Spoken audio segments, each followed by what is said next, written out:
What's up, guys? Hope everybody's doing well tonight. So thank you guys so much for joining me here on Retro Gaming Guy Live. I will be taking a little break from these in the next couple weeks just to kind of do a few things on my end that I got to pay attention to. But I just wanted to thank you all for joining. We've got a really amazing guest. Super excited to bring on one of the best pro wrestlers, in my opinion, from my childhood, from the last, 25 years or so. We've got Marcus Buff Bagwell over here joining us. Thank you, Marcus, for joining. Really appreciate your time. I know you're super busy, so thank you for, making a little time for us tonight. This means a lot to me, brother. I enjoy talking about the business. I enjoy talking about life, so it means a lot to me too. So thanks for having me. Yeah, absolutely, absolutely. So, where to begin? You've had a long and amazing career. I grew up mainly in the 90s, and I remember watching you on TV. I was a WCW guy. So you were with WCW for what, about 10 years, I think, 91 to 2001? 91 to 2001. Very good. And you broke into the business quick, it seems, right? As I got older and started really putting together, and a lot to do with this was my sobriety.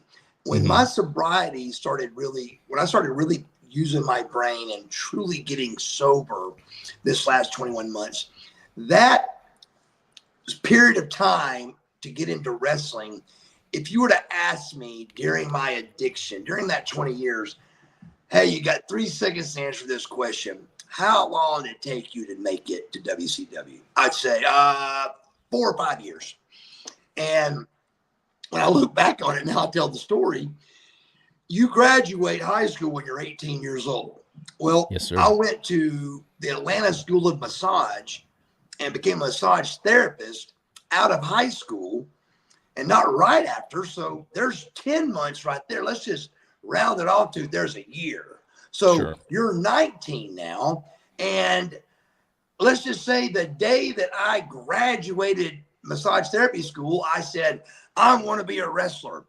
Well, September 21 was my first interview with WCW. So wow. With not much arguing at all, from the day I said, I'm going to try to be a pro wrestler, the day I met Missy Hyatt, I think it's a year and a half, and I was at WCW, brother.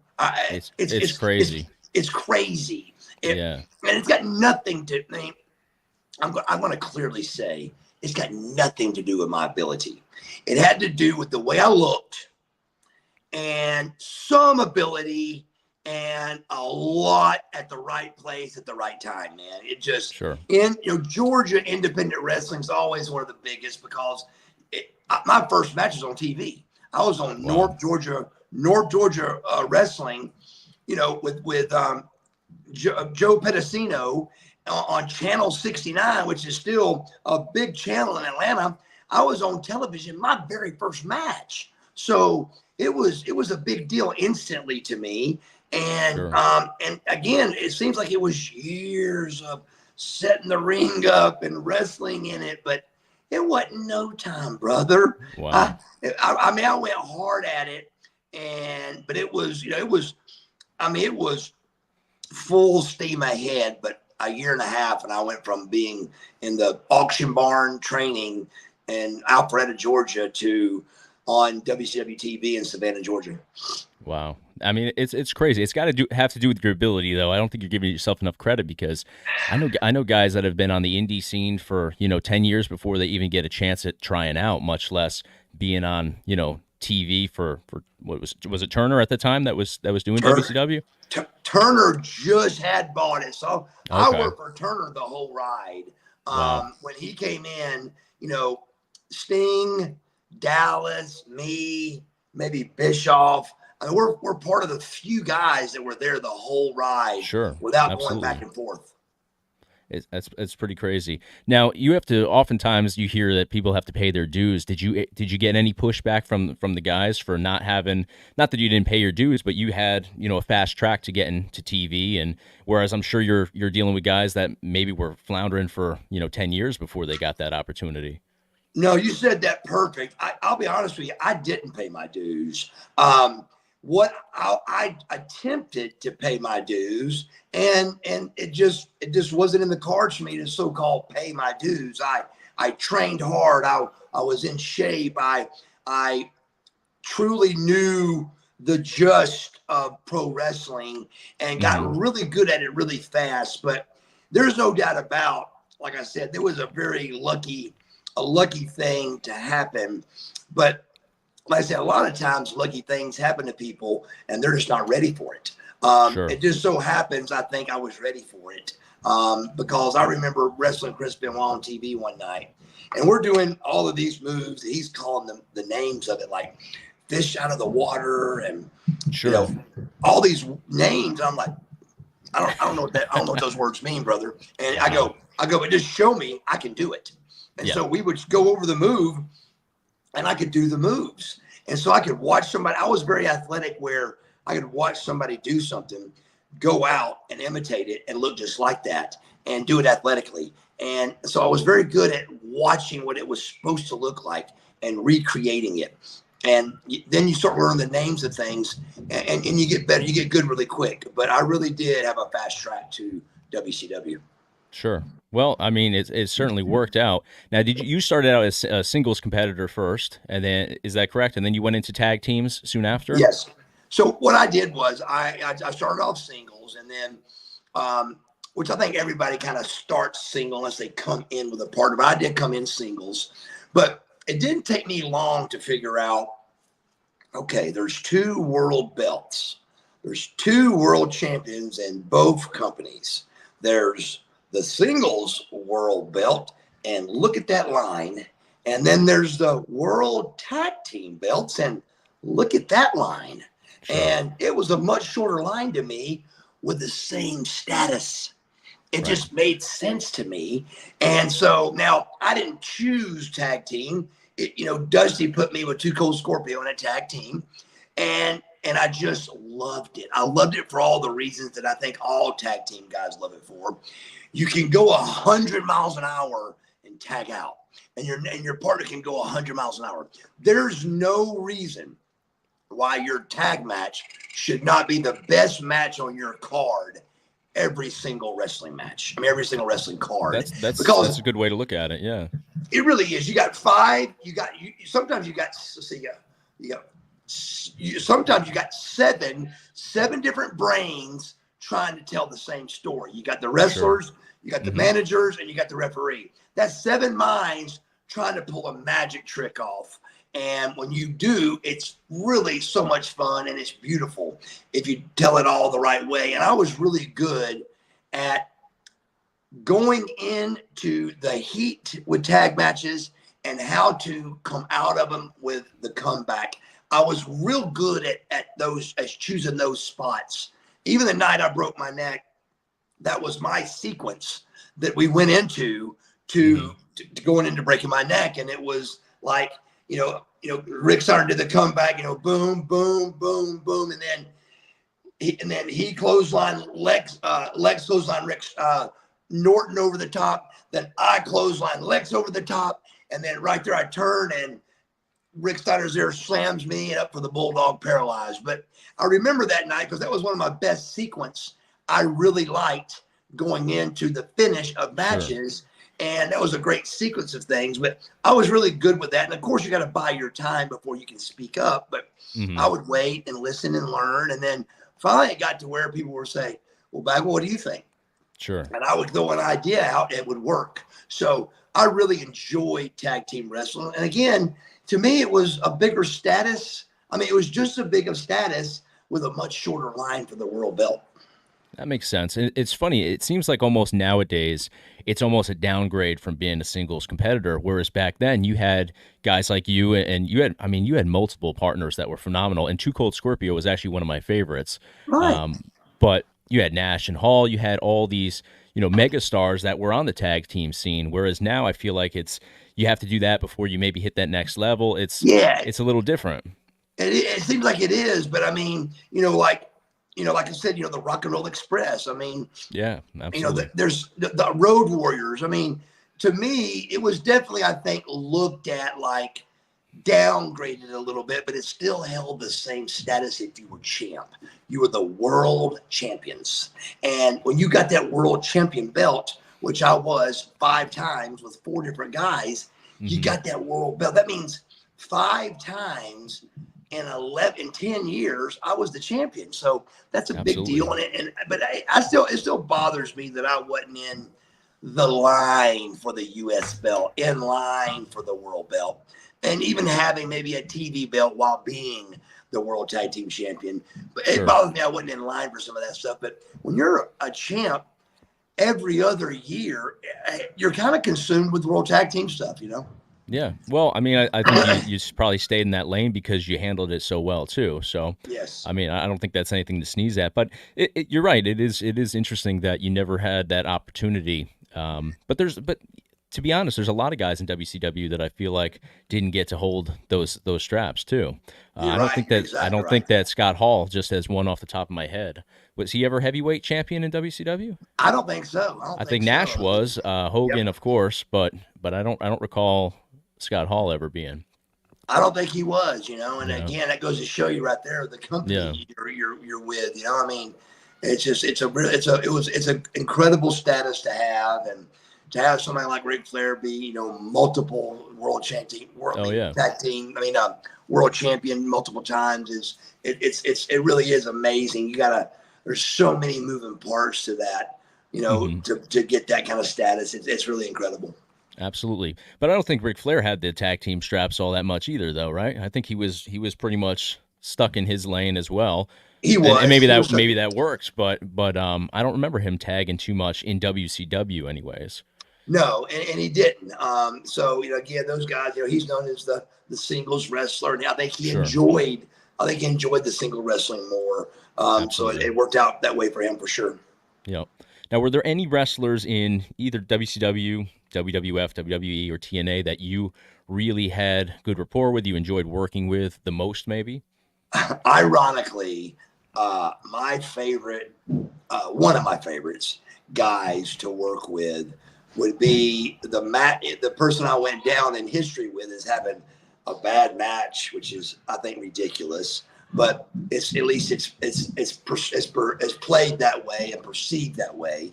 But with me and Booker T, we had really fantastic chemistry, and we wrestled those guys. I wrestled those guys so many times. I mean, it was, you know, just our chemistry in the ring was just so great. And even that night, they said the bad match was. There was nothing mechanically wrong with anything. They just felt like they just said it was a bad match, but people don't even truly understand what that means, I don't think. But when I see a bad match, I look at things like, you know, you go to clothesline a guy and he messes up and you hit him, or you leapfrog and both of you jump and hit each other, you know, that kind of stuff, you know. So, well, it's funny you mentioned that, because this is something that, you know, I talked to somebody recently and they said that once the internet gets a hold of something, that is now fact. It's no longer, you know, up in the air. And I think that this whole bad match thing with you and Booker is exactly that, because I went back and I watched it actually last night, and it's not a bad match at all. There's no botches, if you will, and botches that's all I'm saying. That's all I'm saying. Yeah, there's no botches. Sure. Maybe it wasn't phenomenal, but I'll be honest. I'll tell you what one of your worst matches is, and it's not because of you. It's just one that I happened to see recently. It was you and Macho Man on Thunder. Man, it had to be 98, 99. I've got a story behind that. All right, well, I'll let you go with it. But I just recently watched it, and I just sat there, and it was about a 10, maybe 10, 11-minute match. And I don't think you got to move in there. What did you see going wrong there? What did it look like was happening before I tell my story? It looked like you were getting your ass kicked the entire time. That's about it. Okay. but legit, but not a work. It looked like you were getting choked out for about 10, 11 minutes straight. There was just no evolution to it. I don't think I ever watched that back, but because I was so frustrated with it. But you got to realize the position you're in to being in a main event Thunder match versus Macho Man Randy Savage. That's up there, brother. I mean, that's at the peak. And so what had happened is that's when New Blood had started. So we had our interviews we did, and they literally they printed out our interviews that we're supposed to say. I mean, verbatim, you know. And the interview was ripping Macho Man apart. Sure. And I was smart enough and been in the business long enough to know that there was going to be a repercussion for that. So the day I cut the promo, I saved the paper, and I saved it, and all that, knowing there was going to be some kind of repercussion. Well, sure enough, here's me and Macho Man in the match.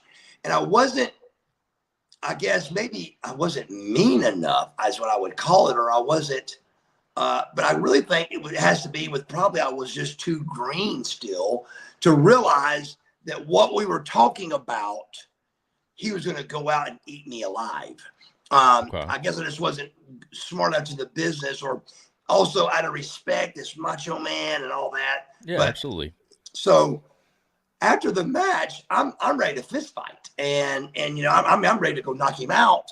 And I come to him, I said, Randy, what in the hell? He goes, be careful how you talk about me, brother, next time. And I go, Randy, here, and I show him the paper of what I was supposed to say, and he goes, oh my God, I'm sorry, brother. And I go, it's too late for that, Randy. It's too late, bro. Yeah. So it was just really, he beat me up. And again, out of respect, I'm trying to go along with letting Randy, the Macho Man Savage, beat me up because he's the Macho Man. Right. But at the same time, he wasn't quite trying to hurt me, but it was close. Yeah, and it was like, well, Randy? Now, because Randy wasn't a tough guy. He had a bad temper, but he wasn't tough. So I'm like, Randy, come on now. And then before you know it, that 11 minutes is gone, and they have beat your brains out. I think both girls drop kicked me, and they did. Yep, they did. They all just beat the hell out of me. They did. They looked like they were being stiff with you for sure. But now that was a bad match. Just because there wasn't much to. I mean, he pretty much just laid on your throat for the duration of that match. So there just wasn't that growth to it didn't do anything for the story or anything like that either. So, but yeah, that's the stuff that I would look at as a bad match, not you and Booker. Just. But what's so crazy to me is when they put it out there that this is why I got fired. People truly believed that, and let me tell you the person that did not hear that the match cost me my job. Me. Really? That wasn't told to me. Okay. I heard it in books and rumors. Well, that was never told. It was never told to me, hey, we are firing you for your bad match. Because I would have said, what do you mean? Explain it to me. Because something else you may not know is when we get to the back, me and Booker start bickering a little bit over the things not going so well. Forget the fact that I was told not to look in a camera. Forget the fact that that Booker was told to shake nobody's hands on the way to the ring. Forget the fact that we got booed out of the building. Forget the fact that Stacy Keibler, which has never announced a match in her life, was announcing our match. Forget the fact that AA, Arn Anderson, and Scott Hudson were a team for the first and only time ever in pro wrestling. Wow. Forget all of that. Sure. It just, people believed it, that it was, that they said it was a bad match. But again, nobody told me that. I heard through the grapevine that it was over a bad match and my mother calling. I mean, give me a break. I went since who gets fired for their mother calling? But even if she had called, I mean, I remember for the first 10 years, I was defending the thing like, look, man, she didn't call. Then it finally hit me. So what if she did? Yeah. Who gets fired for that? Right. So I was like, you know what? I don't know if she called or not. But even if she did, well, who cares? Hey, Bagwell, tell your mother to not call us no more. Gotcha. Hey, Bagwell, if you have another crappy match, you're fired. Gotcha. There was none of that talk. None of that talk happened. It was just get out. It's crazy that it went down that way. And it's unfortunate because if I think of the ideal superstar, if you will, for WWF at that time, I mean, I think that you check all those boxes. So I never understood it. So it's unfortunate that it went that way for you. it sent me off on a 20-year ride that Hmm. I didn't. I mean, I didn't want to be on, but buddy, it made sense to me that I was depressed and I was upset what had happened. So it took me on a 20-year venture that I like to have back, but I will never get back. And it's okay that I don't. Everything happens for a reason, but it could have Agreed. been a whole lot better of a story.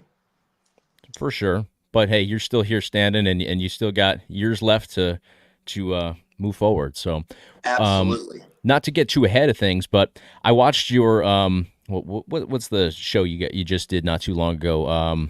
Dark Side of the Dark Ring. side. And at the end of that, you mentioned that you'd like to go back to it and have another either a last match or a final run. Is that still something that's in the cards for you? Oh, 100%. What's happening with me right now is it was too much to tell at first on how much was really wrong with me. But when I first got sober, there were three surgeries facing me. There was a knee replacement. There was my left foot surgery that I'm just getting over now. And Hmm. then there's a third surgery coming back to the knee because my knee extensor mechanism doesn't work. With the car wreck, I broke it. So they got to rebuild that mechanism. And that mechanism is what allows you to walk up steps. It's what allows you to extend your leg all the way. Okay. And they couldn't do that and do the knee replacement at the same time. So instead of telling everybody that whole story of the three surgeries, I just got my knee replaced and then got my foot done. And then now the third surgery is here in 2 months. So I go back in to do that knee surgery. If that knee surgery goes 75% right, Sure. I will be wrestling again. So I really believe I will be wrestling again. It's just a matter of, where and at what pace. Sure. Makes sense. Makes sense. And what's the recovery time if you even know on that surgery that you have to have? I will know if I could. I would say I would know what percentage I can be at and be ready to go in like 9 months from now. Okay. All right. So Very good. 9 months from now, I would be able to get in the ring and know, just what level I'm at and what level I can be at and with my knee. Sure. Sounds good. And do you keep up with current wrestling, either WWE or AEW's? Certainly a big one now. TNA is still up and running. Do you I keep up really with all of do. I that? really do. I keep up with all of them. I really do. I love the business, and I just try to watch. I think The Rock, brought a lot back when he came in, and it just made me Yeah, really for sure. love. Yeah, it really reminded me of the old days, and you know, even The Rock called Dallas during that, and he goes, let's just be honest. He goes, wrestling ain't been cool for over 2.5 decades. It just Yeah, hasn't been cool. Over 2 decades, it has not been cool. And since WCW, since Nitro, wrestling really hasn't been cool. And it's now true. it's with Rock came back, it was kind of cool again. It really was. That's true. It's funny. It's a big difference, I would say, in the last 6 months from how it had been for, I would say, exactly where you're pinpointing it to the end of the Attitude Era. When you could switch between Nitro and Raw on Monday nights. I mean, everybody in the world was tuning into one or the other, or at least knew who everybody was. Right. You had the NWO, which you were a massive part of as well, and I think that's what really made it super cool. Late '90s, all the way up until unfortunately WCW, was bought up.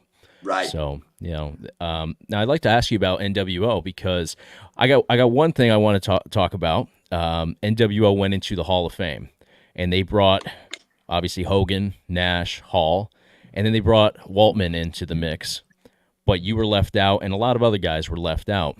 What's your take on that? Um, I agree with that. I really You do? do. I mean, that was the original four. Sure. It really was. Hmm. I mean, I think it has a little bit to do with they're all buddies, but at the same time, not a lot, really. I mean, Hmm. X Pac brother. I mean, he was the Lightning Kid.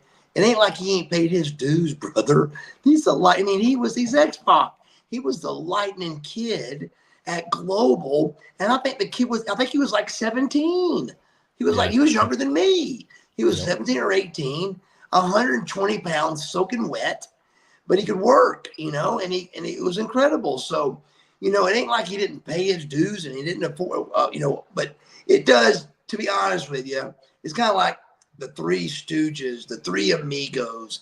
It seems like there's always three. So I think ultimately it's Hogan, Nash, and Hall. I agree. But still, I agree. X-Pac, I mean, anybody, any fifth person, I would have been upset to not be involved. But with those four, I think that was fantastic. Oh, all right, that's fair. I just felt like it was a weird. It was Hogan, Yep. Hall, and Nash, and Waltman, right? And Waltman, correct. It was four. Yep. Yeah. Four. So see, to me, like I say, if there had been a Steiner, I'd been very upset. Well, you can't have Steiner without Bagwell, and you can't have Bagwell without Steiner, in my opinion. And that's what I always judged it by. If something happened with Scotty, I felt like I should be right there, and vice versa. So my feelings wasn't hurt. I wasn't upset about it. But if Scotty would have went and I didn't, I would have been upset. For sure, that makes sense. But you had a run with NWO, right? It was about 3 years, I would say, that you were with NWO. Yes. I mean, I was there before Scotty was. I was the seventh guy. Because you recruited him, right? Seventh. Okay, all right. Because who would have gone in before you? Waltman, Giant, I would think, and then the three. I don't know if I can remember the rest of the guys that would. Okay, Virgil was 6, and maybe who was Hogan's boy? Brutus. Disciple, right? Disciple may have been there, maybe. So that would have been, and he may not have been. So I was either 7 or 8 if you count the Disciple. Okay, all right. Oh, all right. I would have put you and Steiner. I think it should have been 5 personally. Nothing against Waltman, but he only had a year, and I think he was injured for part of that year too. So I don't know him personally like you do. So I'll throw a little tension into that. But of course, it and then Bischoff I think is a huge part of NWO as well. So yeah, he was a huge part, brother. He really was. So that would be a good one to add in there too. But yes, I don't know. I always felt like it was maybe the buddy system keeping Waltman into that because I know he's close with the other guys there too. But it is what it is. It was. Keep in mind it's a buddy system on all of us even getting in there, man. So that's true. It's just it really is. It really was a great thing that happened, and it really helped so many careers. It was not even funny. Yeah, well, and it did a lot for the business too. Like I said, I think that's what really took it to the next level. Late '90s like that. And what did you think of when they brought it back and they tried to do it over at WWF with just actually Waltman did join them over there as well. I forgot about that. I'm a little embarrassed to say this, but I never watched one thing of that. Really? And it ain't like I tried to not watch it. I think I was just digging so hard, man, to make a living that I didn't watch TV like that. I didn't have time. I was running, man. I mean, there was money to be made in the pro wrestling world, but it was very hard to do, brother. I mean, it was, I'd be in LA and I'd be back in Atlanta and I'd be back in California somewhere. I mean, I was working for 100 different promoters, and it was north, south, east, west, north, south, east. I mean, it was just running and gunning, brother. And I was sedated through the whole thing. I mean, I lost 20 years. I didn't lose it, but I was sedated heavily for 20 years. I was very depressed about the WWF firing me. I was very upset about that. And then I was mad and bitter. And so I made it okay. I made it make sense that I got sedated and made it make sense to me that it was okay. Right. Well, it's a tough thing to go through for sure. And then at that stage, I would imagine you weren't anticipating obviously being let go by WWF, so you've got bills to pay, you've got a mortgage, I'm sure. So you're running all over for independent promotions, because I know you were with TNA for a little while. You were in Australia with, I forget the that company, but they were around WWA, WWA, and I believe Sting World was Wrestling there. All Stars. Okay, World Wrestling All Stars. And was that just Australia that you toured through with them, or was it? I think we did some other countries while we were over there, but it was mainly just Australia. A guy named Andrew McManus was the promoter for that. He was supposedly an old Rolling Stone promoter guy, Okay. and he came across wrestling. And I mean, I don't really know because I wasn't in the curtains of what was going on, but Sure. I'm pretty sure that Jarrett and Andrew McManus, that's where TNA got started, was over in Australia, was them talking about it and then bringing it back over here, you know. Gotcha. Okay. And you were over there with, and I know Jarrett was a part of it, was Sting was a part of it too, right? After? I mean, name somebody and they were part of it. I mean, if they weren't with, sure. If you wasn't with Vince, you were in WWA. Wow. And how long did that go on for? Were they in business a couple of years? I don't think it was 2 years. I really don't. Okay. It may have been, but it don't seem like it was, man. Yeah. Well, time flies, so I can certainly understand that. So then it time does fly. Yeah. Yeah. And then it became TNA or some version of it, you know, what went on to become TNA over here. Right. And you were with TNA for a couple of years, right? Well, that got washed away pretty quick too, brother. I mean, it was I'll never forget it. We had Huntsville, Alabama. Yep. Was TNA's very first show ever. And man, they had me advertising everything. And it was, for some reason, I remember this, it was live. So I was going to newscasts live and showing up as Buff Bagwell, and I'd come back to a radio show and a TV show, and all it was live, and it was all the same day as our start, as our first thing in Huntsville.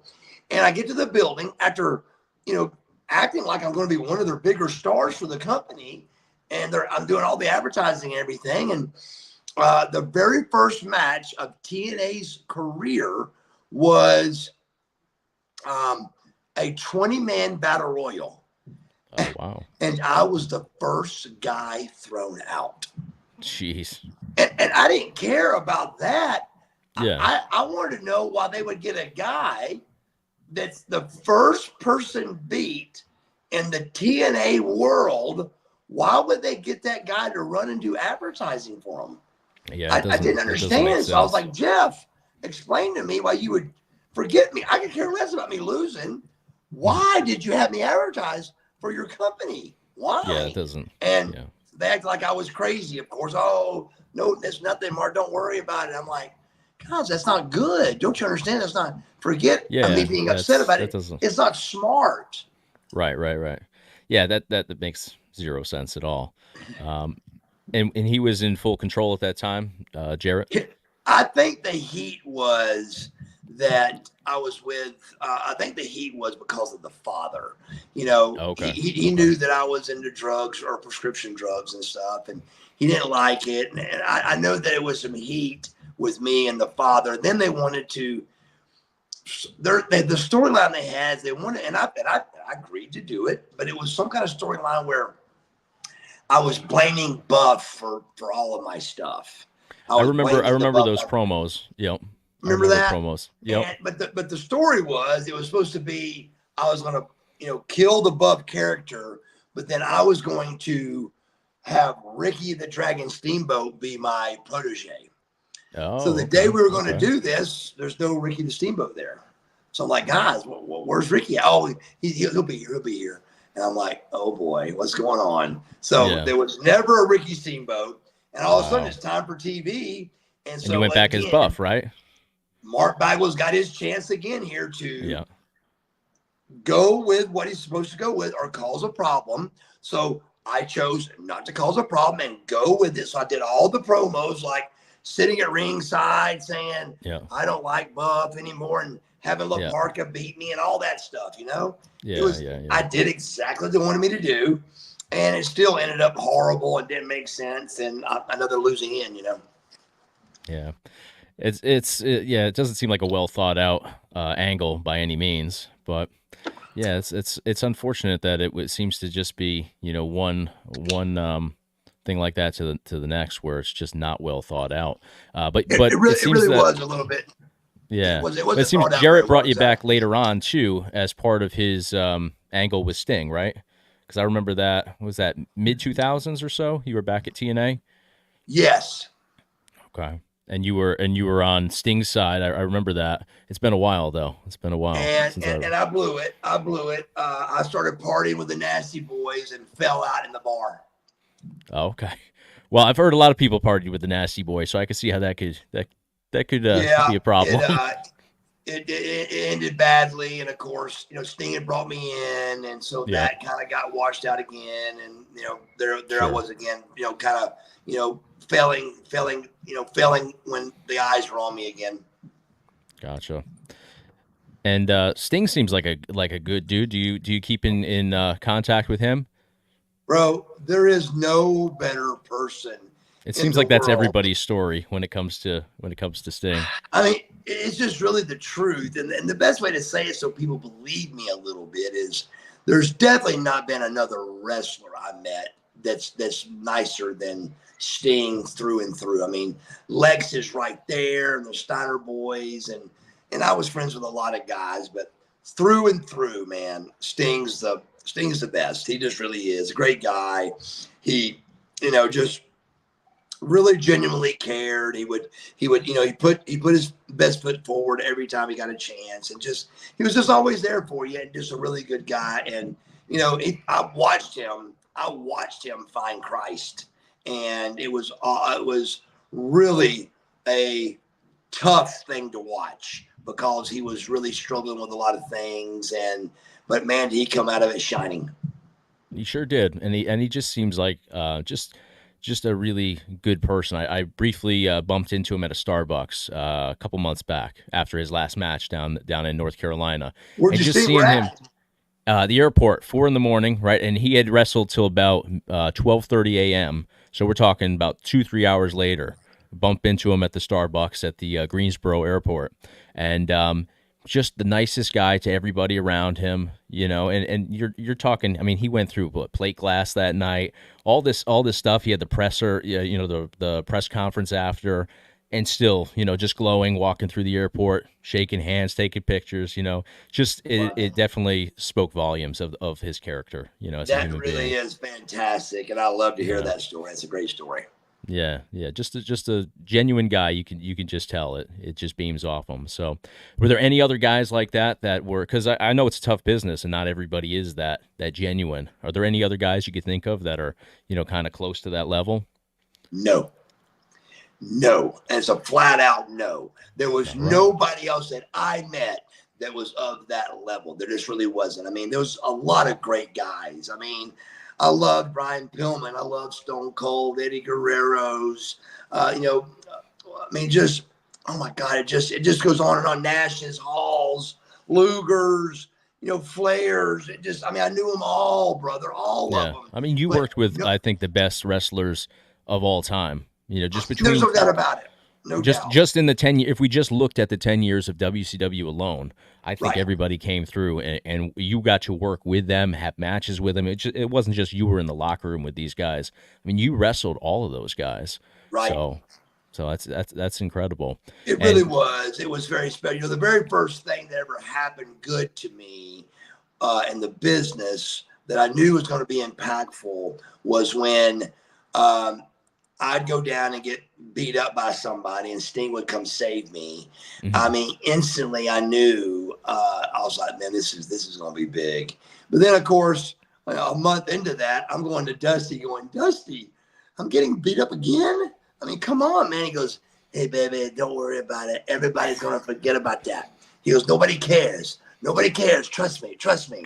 And it was the hardest thing to trust because I was getting beat every week But Wow. I trusted him, and he was right. Nobody cared, and everybody forgot about that. When you start winning and you bring something to the table that matters, they don't remember the old, and everything he said was true, and it was wonderful to see. But Sting coming down and being able to carry me off as the rookie, it worked, man. It really Yeah. worked, and it was Well, great TV, and it worked good. yep. And that was all Dusty's doing? All Dusty's baby, yeah. Wow. Wow. And what do you think of Cody? Because I think that Cody has just blown it out of the frame with what he's done over there, and restarting his whole run with going back to the indies and stuff. I'm just blown away by what he's created over there. It just, I mean, it's kind of snuck up on me. It just blows my mind. I mean, when I really saw when The Rock was actually on TV and in the ring with all them boys, it just really was a clarification of how good Cody's done. I mean, when you're in the ring, for example, with me, when you're in the ring with Kevin Nash, Scott Hall, Hulk Hogan, Macho Man, you probably are doing the right thing. Oh yeah, absolutely. And I would say if your main event on the WWE WrestleMania 40, you're probably doing, and The Rock is in the ring. You're probably doing the right thing.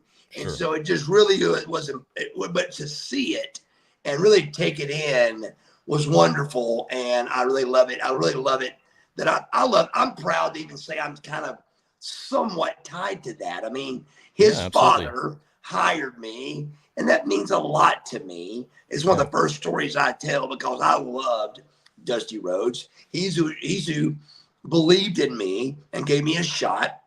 And so I like to tell myself that I'm part of Cody. He probably barely knows who I am, but I love Cody. I doubt that, but you know what I'm saying? I love him to death. And me and Dustin were lucky enough to be around each other a good bit.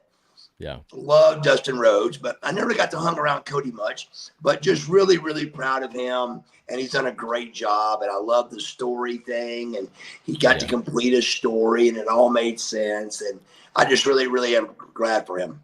Absolutely. I think that he's hitting that next level. And I think now that's also a big part of it. Yeah, The Rock did a lot coming back, but I think a big part of that is Cody Rhodes and what he's created. And he's transcending wrestling. People outside of wrestling know who he is, so I think he's doing a lot for the business. He is. And he comes from that family. And I was a huge Dusty fan, will always be. Dustin, I think, is one of those guys that is just always so underrated as well. I mean, I remember when he came out of the audience from, what was that? That has to be late 80s. Just absolutely phenomenal. So yes, I mean, just the boots and being called the natural, because he was the natural. He was, he was part of bringing me in as well as the rookie and working with me and showing me stuff. So and he didn't feel threatened by me at all. He showed me everything he could teach me and help me along the way. And so just a really great guy and just a great family. I love him, and I think it's great what Cody's done. Yeah, for sure. And Dustin with the whole Gold Dust thing too. I thought that was ahead of its time. It was a strange gimmick, but he made it work. And he had different versions of it too. In the world that could have took that gimmick and done something with it. He took that gimmick and became over with that gimmick, and that's just hard to know. No different than his daddy with the Bumblebee thing, and trying just overcoming what Vince had threw at him a little bit, and again, he took what could have been maybe a joke and made it great, and that's what the Rhodeses do. Yeah, well, obviously, I mean, we're 3 Rhodes in, and who knows? Maybe we'll see more one day. But maybe, yeah, it's really incredible to just kind of look back on all of that. And we talked about Macho Man Randy Savage earlier, and your match with him on Thunder. But what was he like to work with? Because he's one of my all-time favorites. From being a little kid all the way up till today. I mean, he's still super relevant in everybody's mind still. I know he's got a history, I guess, of being a little bit difficult to work with, but what was your experience like with him? That was, to be honest with you, that was the only experience I ever had with him. And me and Macho before that and after that, we stayed great friends. But it really did let me know that he wasn't a great friend because of the way he treated me. On anybody else that I could think of, in or outside of this business, if they had a problem, they'd have come to me man on man and said, "Hey, brother, what happened here?" And Right. I would have explained that Eric Bischoff gave me this note to read about you. And Yeah. for my job, Macho, I had to read it the way they asked me to read it. This is not my fault. And then it wouldn't have been a problem. Instead, he took a main event segment on Thunder and ruined it. Yeah. So, but Oh, I was a huge 100%. Macho fan. Whoever wasn't a Macho fan just don't know wrestling because he was one of the best. Yeah. But I never worked with him inside or outside of that one match. But that really did like go, wow, man. I hated Yeah. that. Yeah. It's unfortunate that it turned out that way, but you have to think, I mean, I guess we could touch on this. What now it seems, or it has been up until recently, a very scripted program. Was it not scripted back there in WCW? You pretty much had a direction to go in, and you could get there however you saw fit, or was that very common to be handed a paper that you had to read from? Very uncommon, but Okay. it was so uncommon that a 26-year-old, I'm gonna call it kid, a Hmm. 26-year-old kid that was in a very old, not very older, a older locker room and much older mentally with the business. Sure. I was aware enough to fold that paper up and keep it. Put it that way. It was Yeah. that different that I went, this don't feel right. So let me keep this paper and just Yeah. make sure. And then sure enough, it came back and it probably saved our friendship because it didn't Oh save yeah. the match, but it saved our friendship. Well, it's certainly good that you were able to have that mindset to do that, because yeah, we see now that it seems anyways that I think they're getting away from it from what I've heard, but it is very scripted in that they have dialogue to memorize lines. And I think Nash has talked about that too, how when he came back to WWF at the time, now they had to memorize lines like they were on a movie set. So it seems like a very different situation. Yeah, I remember like as soon as I was doing it, like I mean, not verbatim, but as close to verbatim as you could do. And I remember, like I said, I remember feeling so wrong about it that I was like, hey man, keep this paper just in case. This is Yeah. something that's a little bit different. And sure enough, it came back to be a part of it. So yeah, it definitely felt wrong to be doing it. So I can imagine Macho watching it like, you little son of a bitch. Oh my God. But Right, right. again, he had, if he would have took a little moment to take a time out for it, it wasn't what I would do. He knows me. We were friends. Yeah. So there had to be more to it. And he knows his business. So I assumed he would know that it was told that I needed to say those things. But I think he was very shocked when I showed him the actual printout of what I said. Yeah, absolutely. But you worked with so many great guys. I mean, I recently watched you with Piper. Um, you had a good setup with him. Of course, you were with Hogan a lot. But did you ever wrestle Hogan, or were you Never. just? Yeah, No. that's what I thought. I was thinking about that earlier today. I don't think I ever saw Buff and Hogan ever square off. Maybe there was some No. tension, in the segments, but never a full on match or anything like No. that. Remember he pushed me over that one time in the wheelchair. That's what came to mind. Yep. Yeah, Yep. that was kind of cool. And Yeah. but we never wrestled. No, we never did. Sure. And did you have a close relationship with him, or was he kind of off on his own because he was, obviously, at the top of the top tier, level at that point? He really was good about staying around us. Like he would eat in catering with us. He was one of the Hmm. boys. He Sure. didn't like superstar us. I mean, in Yeah. Panama City, he had his own trailer and stuff, but we could go in and out and talk to him, of course, and stuff. And That's good. so we did. So he was very laid back, and Hulk was always fantastic to everybody. And I really, I really enjoyed it because of that. Piper was a little more set out to himself. I remember like he had his own locker room and you never saw him. He Really? he Okay. ate in his own room. He Hmm. stayed in his room, and Helwig was the same way. He came in at that short period of time. I Yeah. bet you, I think Helwig was there for 750 shows or something like that. It wasn't that Really? many. It was 750 grand for Okay. a few shows. And that's Sure. really what it was. Sure. But on those 40, 50 shows, whatever he came in for, I remember I saw him once. Wow. One time. Wow. Wow. One time I saw him. Buck Bagwell saw him once. And Wow. and we didn't speak. So it's Hmm. just he was a really distant cat.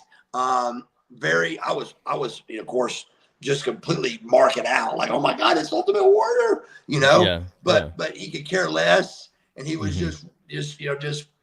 just really a standoff guy. But Hogan was real down to earth and just was super super to be a part of, and I just loved Hulk Hogan.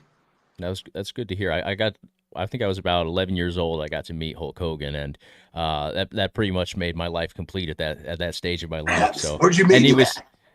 it was a book signing in Madison, Connecticut, and I remember pulling up, as a kid and looking out, and Jimmy Hart was on the old school cell phone, out front of the bookstore, and you could see Hogan's, silhouette from outside on the street, and yeah, just very nice. I remember him just shaking everybody's hand and talking to everybody that came through. And it wasn't a huge crowd or anything like that, but yeah, he was just a really a stand up guy. So And the it was crowd cool to wasn't hear that that. big, huh? It was, I think it was one of those things where they just kind of announced it like the day before, and it was a limited sort of engagement. So Wow. yeah. Yeah, I mean the bookstore was probably as big as the room that I'm in right now. It was real small too. So Really? yeah, yeah, it was when he did his autobiography. So that had to be, I think it was right after he came back for Mania with The Rock. So I mean, that's Yeah. going back, 20 years now. So Sure, sure. yeah, That's so great. That's good stuff. yeah, yep. And I had one other question. Then I actually have a buddy that is a huge fan of yours. I want to bring in to ask you a couple questions. But Sure. um, you have the WCW guys, you have the WWF guys in the late '90s, and there's this massive rivalry. What was it like backstage? Because you have guys on both sides of the line that are, close friends. I can name HBK and Nash, for example, or, Triple H and Kevin Nash. What is the relationship with friends that are on, both sides of the line there? Well, it was deep, brother, because I didn't have anybody like that, and there was several guys that didn't. But of Hmm. course, the top guys like Hogan and Nash and all Sure. had a lot of stuff going on each way on the line, right on Yeah. the front line. Yeah, The absolutely. war was going on, and the front line was friends. But the truth of the matter is, it was like a football game played in different cities. So the football game is Monday night. The Yep. football game is from 8 to 11. And the football game has their show is on in our locker rooms, and our show is on in their locker room. And we started off on Monday at 8 o'clock, and they're not on. At 8:59, we got the NWO coming out. We got Steen coming down from the Raptors. They've got at 9 o'clock, they've got, Stone Cold doing the beers and The Rock doing his Yep. thing. And it was just click, click, click, click. And it was Yep. the next 2 hours there. So from 8 to 11 o'clock, it was the Monday Night Wars, brother. And Yep. it was, like I said, a football game in different cities. It was the same attack. And we would be on private jets with Eric Bischoff. And he would get the rating of Monday night. And he'd go, hey, we beat him again. And we'd be giving Eric high five. But really, we're like, this ain't good. This Yeah. ain't good, man. But this is our boss. And I'm making crazy money because of Eric Bischoff. So I Yeah. love Eric Bischoff. And I didn't want to be deceitful. But we're giving high fives like, is this really good? It's not, Yeah. is Yeah. it? But Right. you had to act like it was because it Right. was our Right. boss. But we Right. knew down deep that it was not good because Right. as a wrestler, we need there to be two companies. We need there to be two. And so for Eric Bischoff, he's the boss. So he wants to run him in the ground. But as the boys, it just felt in our heart like this isn't good. This isn't good. You know, I remember vividly remembering seeing, and I don't even know exactly who they were, so I think one was Kane, and I don't know the other one, when they did the Nash Hall lookalike thing. Yeah. Yep. I remember that. I was devastated. I couldn't believe it.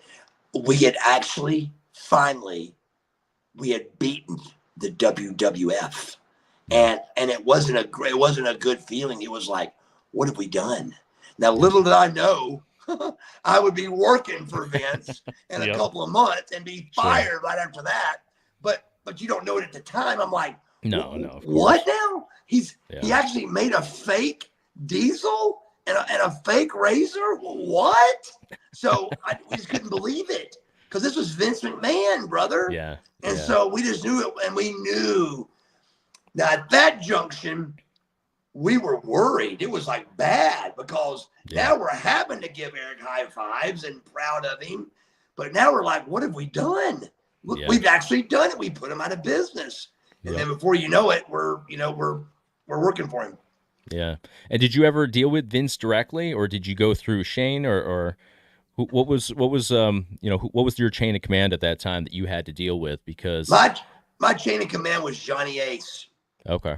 A little Shane and a couple of handshakes with Vince, but it was Johnny Ace. Gotcha. And I had one other question before I turn it over to my buddy Joe here, but video games at the time. You guys had some incredible video games. Was that a big payday for you guys to be a character on the video games? Because I've heard other people say that was money in your pocket to have the video games. Well, let's just say I'll never forget this either. I'm at home one day, and I remember Dallas Page calling me and going, "Hey man, did you get your have you checked your mailbox?" I said, "For what?" He goes, "Go to your mailbox and call me back." So I went to the mailbox, opened it up, and there was a $80,000 check, brother. Wow. 80. I went and deposited. I mean, as I'm saying it right now, I'm remembering it, and it even feels like I'm telling a lie because how many $80,000 checks have you deposited? Right. It was beyond belief. But I went, 80, what?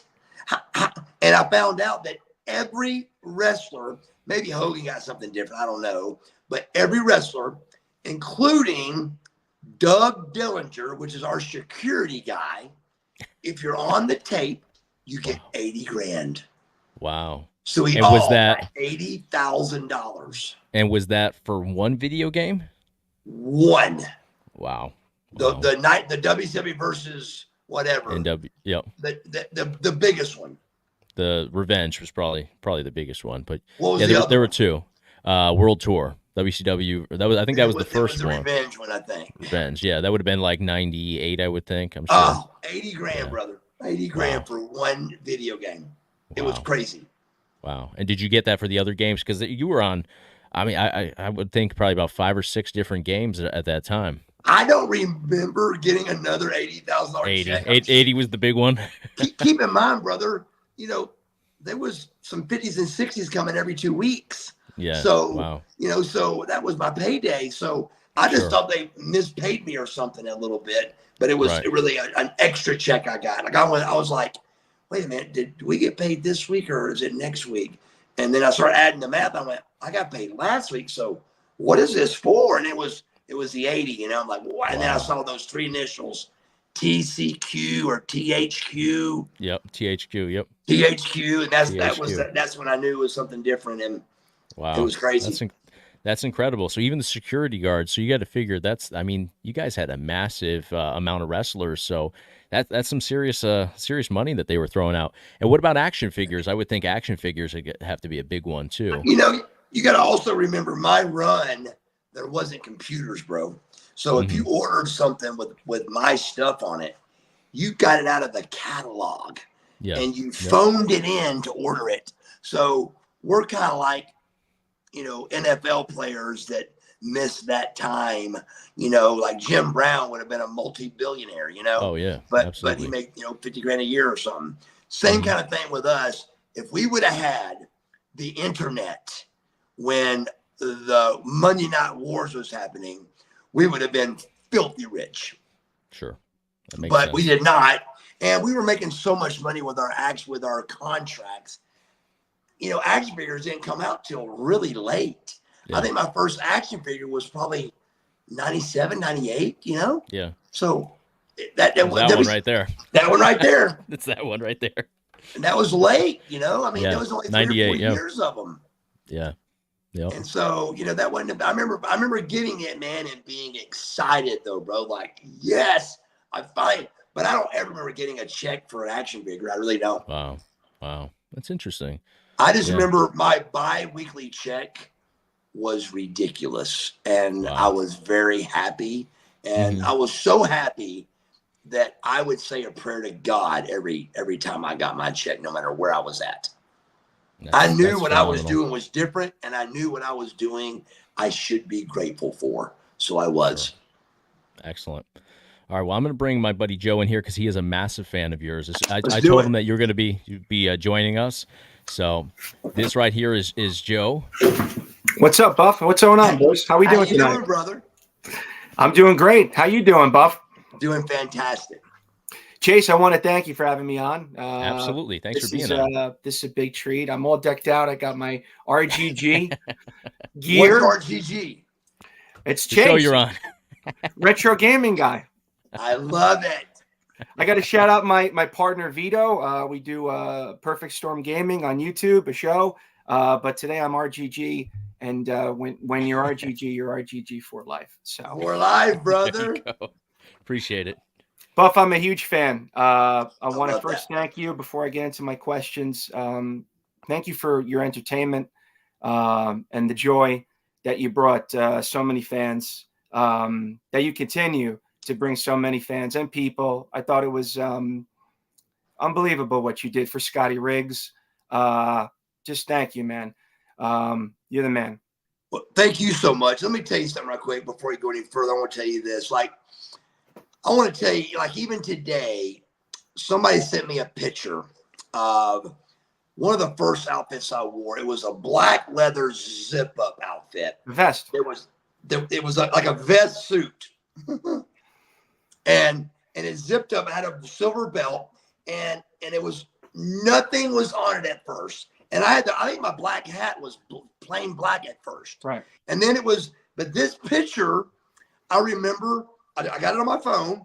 It had Bagwell airbrushed on the side, the word Bagwell, and my hat was airbrushed. And as soon as I saw it, I got chill bumps like, how did I have the time with what was going on to get that to my airbrush guy? You're gonna beat my question. That was my question. Really? My question. What's the odds on that? It's crazy. So Chase and I talk wrestling, and I promised him I wasn't going to mark out tonight. So I'm not. My point is, I marked out on myself. I don't know how. I truly don't know how I was that cool, brother. I really don't. I don't. You were. I can tell you. I was 17, 18, and 97. You guys were rock stars. We were, bro. We really were. Yeah, man.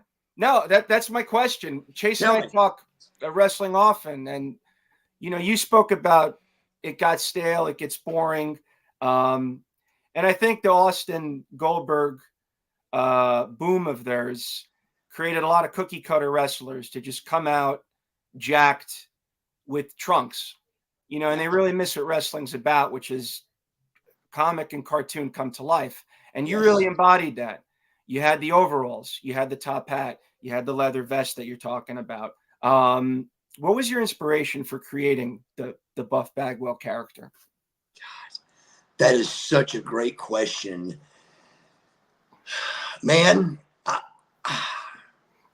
I can tell you, I don't know. I can tell you that my broke neck inspired the top hat, because I felt like I needed something, man. I was off TV for 3 months. That's 12 Nitros and 12 Thunders, brother. It's an eternity. So, and it's, again, when I say it, I think we're just it's just 3 months of, that's 24 episodes I was off. So it was devastating to me. So things like the top hat came out idea. My mom helped me with that, and she came up with the face on the top, and and stuff like that, and it just made it better and better and better. But I think the buff thing was just almost like having a right ear earring in 1988. That was almost a homosexual thing. It was teetering on doing the wrong thing. So I liked pushing the envelope on doing the wrong thing and making it cool. In Sprayberry High School, I remember having a pair of overalls on, one flap down, and I had a pair of pink Reeboks on. And again, what's my inspiration for that? I don't know, except I wanted to be different, and I wanted to do something nobody else would do. And so I looked at this magazine that my father and my mother used to get for me, and it was, everything in there was borderline iffy. Like, man, I don't know about that one. If it was the I don't know, that was a definite bump out there. So it was a rebellion thing. Cool. It was a rebellion thing. I think a rebellion thing. My father, I would have to pierce my left ear every Friday night when we got ready to go out, because my father would not allow it. So my ear would be all infected, and I would re-pierce it again, bleeding, till I look cool for the night. It was crazy. So I do the rebellion thing, the against the grain thing, the what nobody else would do thing. Right. And so I did that way. That's awesome, Buff. That's awesome. Yeah, I was watching for 4 guys. You, Paige, Goldberg, and Sting. You guys were, and you all were different as far as not having that cookie cutter. You had a look. You all had the look about you. Awesome. Yes. That's cool. So my next question, Buff, is what are your relationships now as far as, do you speak to anybody in WWE? There's a grassroots movement that may or may not know about to try to get you into the Hall. What is your relationship? Do you speak to Hunter, anyone from there? Nobody. I have no connections. I make it clear every time I even tell the story of the WWF and WCW and WWE. I make it very clear that I love the WWF. I love WWE. I respected and loved Vince McMahon for everything he did. So when I tell the story of what happened to me, I'm not mad about it. I'm not upset. I'm upset about it, but I'm just telling the story of what happened. I probably shouldn't even tell it no more, but it's such a big story. People want to know about it. But I've been adding to the story that, look, I'm just telling the story. I'm not still mad about it. I'm not bitter about it. It cost me millions. And 15 years ago, I wanted to fight about it still. But 24 years later, I don't really care. Yeah. It's gone. It's over. I love where I'm at. If I would have never done what I did, I never could have had this walk with sobriety and recovery the way I am. So it's an amazing story. Everything happens for a reason. And I'm really excited about where I'm at in life. I really lived a crazy, crazy life, and I lived to tell about it. So I really love that. And, to answer your question, bro, it's a little bit like high school, where you think you're going to all stay in touch, and you don't stay in touch with nobody. It's kind of like that, brother. It's a great analogy. Yeah. You just really don't. You just, and it's nobody's fault. Life happens, brother. It happens with kids and ball and sports, and just family happens, and it just becomes almost impossible. But all these WrestleCons and stuff we do as wrestlers, we see each other and we try to go around it and see each other at those events, and it's really good to do that. It was awesome. I just found out, sorry to cut you off, you were in Jersey. I had to tell Chase, I was like, I just missed him. He was here last month. Anytime you're in Jersey, please just let me know. I'll drop here, he's got my number. You let me know. Give him my number. The best way what I tell people that know me, that have my number. I'm ready to spray paint the camera, RGG. So. Well, what I tell people that have my number is I say, look, I'm not going to know when I'm coming to a certain place, but you'll know before I do. I would love it. I look at my calendar for this week, and you may see me coming a month from now. So reach out to me if you see me coming, and we'll get together. Man. You got it. Buff, you were talking earlier about your match, your WWE match, and how they gave you wrong advice to sabotage you. I'll say it. Don't look in front of the camera. That's ridiculous. Anyone that knows that was your gimmick. What does it even mean? You would mug in front of the camera, right? Did you ever think to yourself, even a little bit, walking down the ramp, you know what? I'm going to call an audible here. I'm going to do me. Forget what they told me. God, that is I've never felt like I feel right now with the way you've asked that. And it's a great way you ask it. And the way I'm going to answer it, it's important for you to hear this. I didn't because I wanted to do the right thing. I had unnecessary heat that really shouldn't even have been in the first place. The unnecessary heat that I had, I got rid of it by getting rid of my contract to save them. It's only $60,000, but it's a lot of money to me. So as I could have sat at home and made another 60, but instead I negated that and I came aboard early to show I'm here to work for you, Vince. I'm here. I'm a team player, and I'm here. I make those movements to get my name good and clear.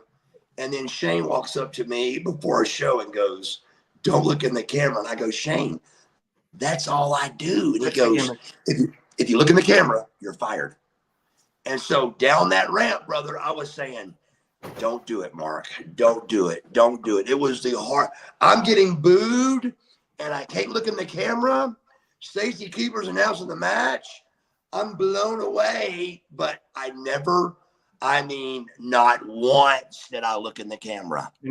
Not once. And it was hard to do, but I was told to not do it. So I did what I was told, and I got fired for it. They don't realize what they did to disenfranchise the fans. The smart fans knew. We knew something. Yeah. We knew. I'm going off kilter here, but we knew, like, what's going on here. This is, there's something's going on. But my next question, Buff, is there was a rumor a while ago that I read in a dirt sheet that WWE had put a full court press to try to sign you with plans to put you in DX prior to the 2001 buyout. Could you speak on that at all? Any truth to that? Yeah, I can. I don't know what they were wanting to do with me, but nobody knows this. And I've mentioned it a couple of times, but it's not a thing I try to keep quiet or don't try to talk about. I just don't think people probably believe me. But Vince himself reached out to me to sign a contract for the WWF. And when he got my contract, he goes, man, you've got a regular contract. And I told him the story. I said, Vince, I signed that contract before my neck surgery, laying in the hospital bed. Eric Bischoff and me had a handshake deal on a 1.5, 3-year deal. And that was a huge amount of money. And I handshook with Eric on it. I go out in Columbia, South Carolina and break my neck. That contract's gone, I think. Yeah. Eric calls me up and goes, hey, I'm sure you're not worried about your contract. I go, stop. I go, I am worried. He goes, well, I'll just courier it to you right now to your hospital. I said, what? And so he couriers it back when couriers were the thing. He couriers it to the hospital. A contract this thick. I just turned the last page and I got first class ticketing, hotels, rent-a-cars, 1.5. Get it back to him. And so all the stuff I could have took out because I was Buff Bagwell, I didn't care because I'm a WCW guy anyway. But by not doing that, Vince couldn't touch me. I wasn't even upset about it because I'm 31, brother. I don't really care. I don't really need to go to Vince right now. I'm not in any danger here. Yeah. I'm in a perfect position. I'm Buff Bagwell, 31 years old. I'm healthy. I'm good. There's nothing stopping me from running this whole thing, brother. And except if Vince buys WCW, then it's all going to go down, and it went down like that for me. But he did. I don't know to what degree, but they did the whole fly me up, me and my wife up. They fly you up. They fly you up first class, limousine pickup. You go to Vince's house. You have dinner. You talk about your contract. You get back on first class. You come back home all the same day. That's how it's been for 100 years with the WWF. So they go out, first class ticket. We land, and Shane meets us and goes, my dad couldn't make it. I really believe, looking back on it, I really believe that something about the WCW thing was going on right here. I really do. And that may not be the story, but it's awful weird that Vince's wine and dine thing he does, he didn't show for it. So absolutely. I don't know, maybe if he didn't need me then or decided he didn't want me, but there was no bad word for Buff Bagwell at this stage. Everything's flowing 100 miles an hour, great. But he did court me, and they couldn't touch me because of my contract. And Vince's last words to me was, he says, we can't do business. He said, we're not doing business right now. He goes, but we will be doing business. And I said, thank you so much, Vince. Nice to talk to you. And I never told nobody that story because, I felt a little bit bad about backdooring Eric and them going to even see Vince, But again, I was, 28, 29, whatever I was, very excited about Vince McMahon calling you up. So, of course, why not go at least see what he's got to say? No big deal, no harm, no foul. And so I did so, and it didn't work out that way. And then, man, could I not have signed that contract in any worse of a month ever, except 1 month away from when Vince took us over.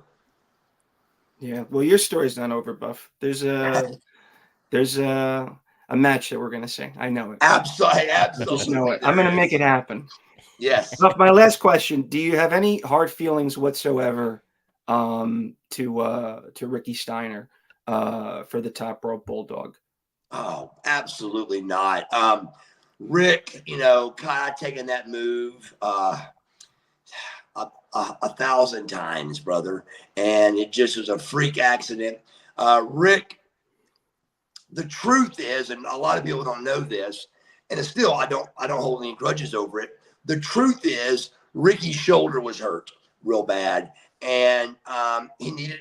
Matter of fact, when I had my broke neck, he went in. If you check your books and you got your stuff caught up on, he had shoulder surgery right after I had my neck surgery. Separated shoulder. Yeah, year and a half. So he went in that match. His shoulder was hurt real bad, and that's the reason why he missed me. But again, if I start mapping that out, I got some land for sale for you. So it's got nothing to do with it. But theoretically, he did miss me because his shoulder was bad, and because he missed me is why I did all that. But he came to the hospital. He saw me. He had tears in his eyes. I was like, yeah. I said, come on, man. It's amazing. You're a miracle, man. You're a miracle. Thank you, brother. Well, Buff, let me say in closing that you are tough.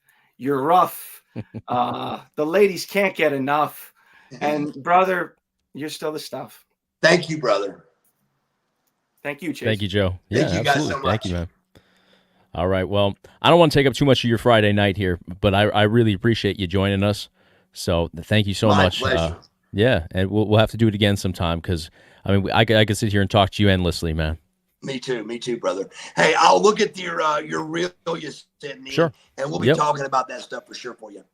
All right. That sounds good, man. Thank you very much. Thanks so much, Chase. All right. Yep. Take care. Have a good one, brother. Yep.